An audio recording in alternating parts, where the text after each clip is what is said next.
দেখুন কার্টিজের ভিতর ইঁদুর ঢুকে গেছে, সেটা বার করার চেষ্টা করা হচ্ছে অনেক যত্ন সহকারে, যাতে ইঁদুরটা মারা না যায়। ভালো করে আপনারা সবাই ফলো করুন, আমি ভিডিওটা বানাচ্ছি। আশ্চর্য ব্যাপার, এরকম মিরাকেল ঘটনা, এরকম মিরাকেল ঘটনা কিভাবে ঘটলো এটা বোঝাই মুশকিল।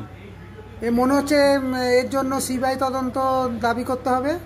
সিবিআই না, গণেশ ঠাকুরকে ডাকতে হবে। আপনার গণেশ ঠাকুর? হ্যাঁ, আপনার ইঁদুর এখানে ঢুকলো কেন?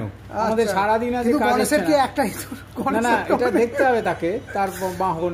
আমাদের কথা হচ্ছে যে আমি সারাদিন আজকে প্রিন্ট করতে পারিনি, না করার ফলে আমি কি ব্যাপারটা কি, আজ প্রিন্টটা খুললাম, খুলে দেখছি একটা লেজ, এই যে লেজটা। এবার আমি এটাকে টানাটানি করছি, যে কি কুচকুচ শব্দ হচ্ছে। তারপর আমি কি করলাম, এই দিকটা দেখলাম, দেখছি ঠিক এর মধ্যে একটা গণেশ ঠাকুরের বাহন বসে আছে।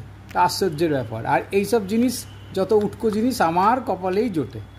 না না, আপনার কপাল তো খুব ভালো, গণেশের বাহন আপনার কাছে এসেছে। এটাকে আমরা বার করার চেষ্টা করছি যাতে না মরে এই দুধটা। দেখি গণেশের বাহনকে মারা যাবে না কোনো মতে। না, এটা বার করার চেষ্টা করছি, কোন দিক দিয়ে বার। ল্যাজ দেখেছেন কি বিশাল ল্যাজ, যেমন গণেশের ভুঁড়ি তেমন ইঁদুরের ল্যাজটা এইদিকে আটকে আছে।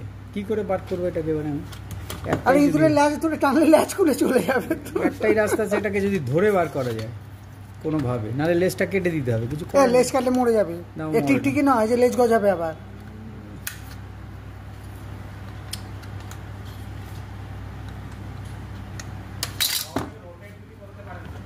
এবার এটা কপ করছি কি